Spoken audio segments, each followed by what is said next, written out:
Bom dia, meus amigos. Não estou diferente de vocês. Também estou aqui, reclusa em casa, aproveitando esse momento para fazer as leituras, estudar um pouquinho a nossa religião, que é tão esclarecedora, que alimenta meu coração, que ilumina o meu caminho. Sendo assim, eu resolvi compartilhar aqui, porque sempre que eu leio, que eu estudo os ensinamentos do Cristo, eu sempre me emociono muito com ele. Ele é muito envolvente. Mas antes eu quero falar sobre a organização que Kardec usou para o livro do Evangelho segundo o Espiritismo. Nos 4 primeiros capítulos desse livro, Kardec apresenta para nós os objetivos do Cristo, para fazer brilhar a nossa luz, para fazer com que construamos em nossa intimidade, o nosso altar, para que possamos entender que ninguém chegará ao Pai se não passar por Ele. Então, esses 4 capítulos diz assim no primeiro: não vim destruir a lei, meu reino não é deste mundo, há muitas moradas na casa de meu Pai, ninguém pode ver o reino de Deus se não nascer de novo. Então fica claro pra gente que nós não somos daqui, que nós não pertencemos a este mundo material, né? Que nós temos que trabalhar para alcançarmos realmente a pátria espiritual que Jesus veio nos apresentar. O 5º capítulo deste livro, ele nos apresenta com as nossas dores, com as nossas inseguranças, com os nossos problemas. Ele nos apresenta com a nossa cruz, cada um com a sua cruz, que são os bem-aventurados os aflitos. E ele inicia o capítulo dizendo: bem-aventurados que choram, porque serão consolados. Bem-aventurados os que são famintos e sedentos de justiça, porque serão saciados. Né? Então ele nos apresenta, mas já nos indica o consolo. Né? Então, estamos aqui, ele nos coloca no caminho, com as dificuldades que nós teremos que enfrentar, não só a tecnológica, mas a dificuldade íntima, para a gente vencer e buscar o alívio. E ninguém vai chegar ao Pai se não passar por Jesus. Então, os nossos estudos têm que ser intensificados. No capítulo 6, Kardec apresenta em 4 páginas, acho que é o menor capítulo que tem no Evangelho, o Cristo Consolador. Então é aquele Cristo de braços abertos, né? Nós estamos ali, já somos sabedores que não somos deste mundo, estamos aqui com todas as nossas aflições e tem o Cristo Consolador. É Ele que vem para nos consolar. E é bem aí nesse capítulo que a minha emoção aflorou. E eu vou comentar com vocês depois. Que ele diz: vinde a mim, todos vós, que sois aflitos e sobrecarregados, e eu vos aliviarei. Mais uma vez, fica claro também para nós que nós precisamos dele para subirmos aos céus, né? Que nós precisamos dele para entender que vivemos num país de matéria, mas que na verdade nós somos espíritos imortais. Então o nosso trabalho é intenso. Os demais capítulos, Kardec já coloca como um roteiro, né? Vocês caminhem por aqui que tudo vai dar certo, né? São os conselhos que a gente tem, que podemos usar para a construção do nosso altar íntimo, para fortificar os nossos pensamentos, fortificar os nossos sentimentos e nós caminharmos. Então, o que eu quero compartilhar com vocês está no capítulo 6, o Cristo Consolador, e no item 6. E eu vou fazer a leitura do primeiro parágrafo, para ser bem fiel às palavras que estão escritas aqui. Então, a instrução dos Espíritos, tá? Instrução dos Espíritos, o advento do Espírito de verdade. O Espírito de verdade que está nos falando. Já sabemos que é a presença concreta de Cristo aqui. Então, são palavras dele para os nossos corações. Então, olhem só a beleza de tudo isso. Venho ensinar e consolar os pobres deserdados. Então, ele vem, nos ensina e nos consola, né? Então, nós precisamos estar dispostos a aprender com esse Cristo, a abrir os nossos corações, achar o tempo, ter a vontade de aprender, porque ele está aqui como um professor para nos ensinar.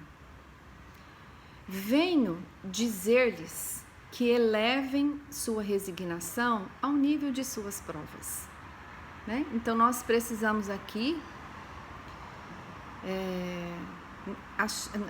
nós não podemos achar que nós estamos no lugar errado.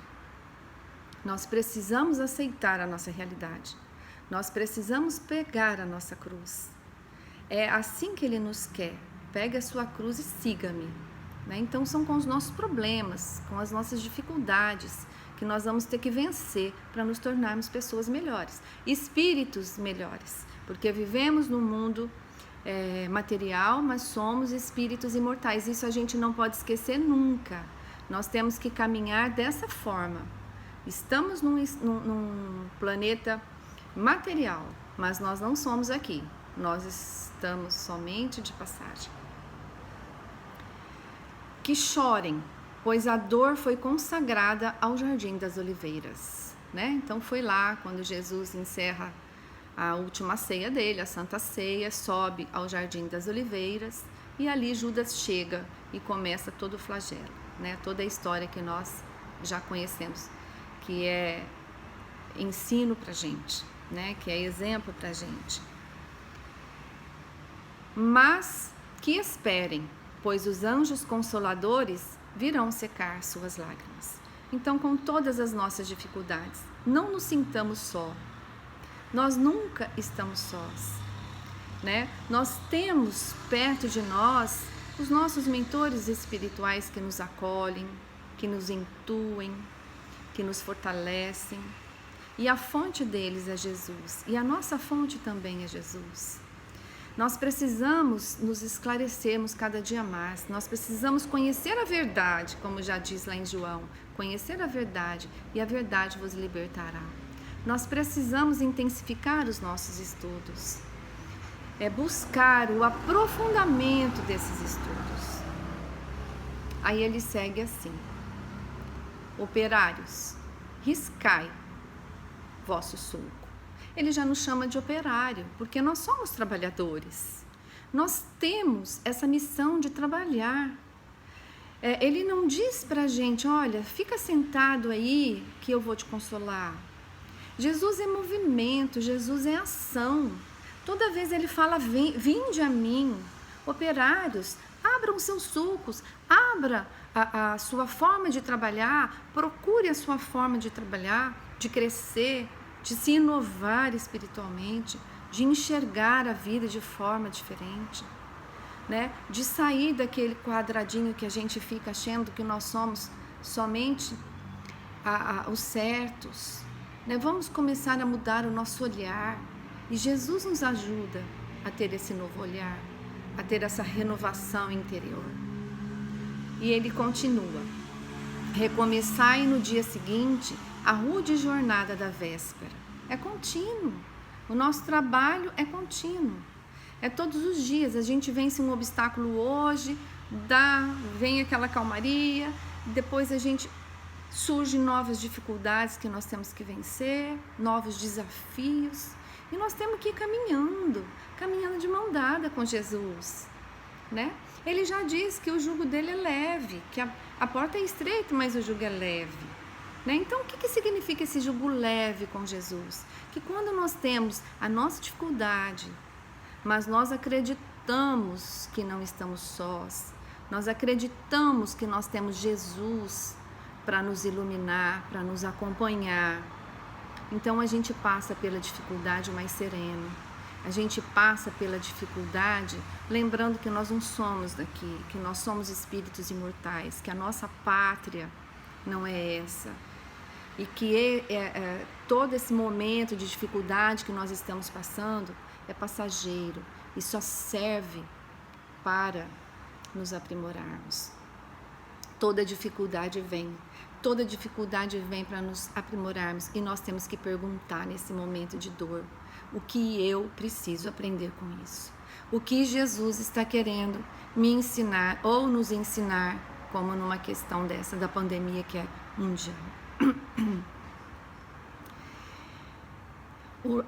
O labor de vossas mãos fornece o pão terrestre a vossos corpos, mas vossas almas não estão esquecidas. Olha que lindo. E eu, o divino jardineiro, cultivo-as no silêncio de vossos pensamentos. E eu, o divino jardineiro, cultivo-as no silêncio de vossos pensamentos. Jesus está conectado conosco pelo pensamento.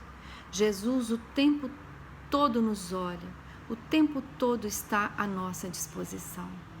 E nós, o quanto nós temos deste Cristo em nós, o quanto nós estamos dispostos a nos conectarmos com Ele.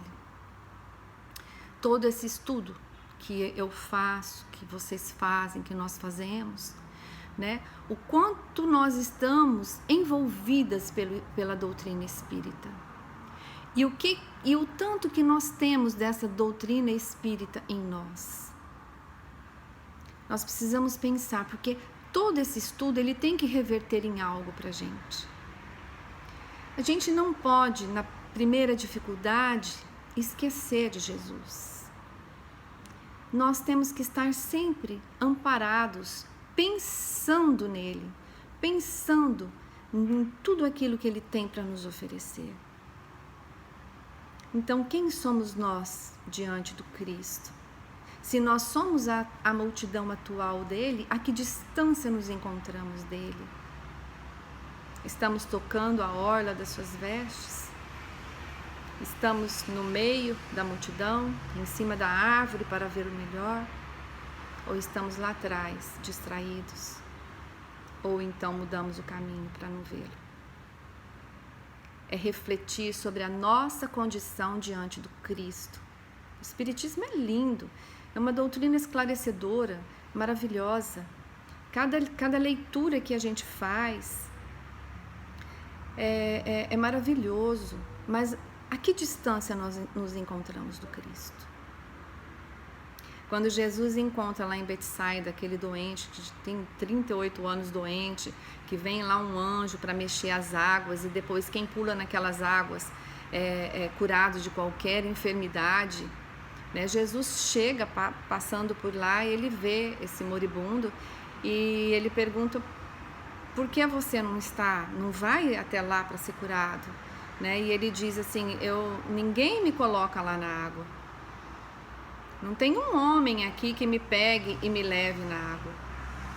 E quando eu, com todas as minhas dificuldades, me proponho aí, eu não consigo, eu não tenho tempo para isso. As pessoas pulam na água antes de mim. Né? E Jesus diz o quê? Levante e ande. São dois verbos de ação, porque Jesus é ação. Agora, esse levantar pode ser dentro da nossa doutrina, que significa da nossa doutrina, como agora eu estou embevecida com esses ensinamentos, eu fico de pé, mas e aí? O quanto eu caminho com esses ensinamentos que estão à minha disposição? Então pensemos sobre a nossa condição perante os ensinos do Cristo, perante o Cristo. Aqui vou encerrar esse vídeo com essa pergunta: a que distância nos encontramos de Jesus? E o quanto é que nós podemos caminhar junto a essa doutrina tão esclarecedora? Muito obrigada. Quero mandar um beijo para o meu grupo de estudo do Alcimar. Estou sentindo muita saudade de todos vocês. Um beijo a todos da casa. Muito obrigada.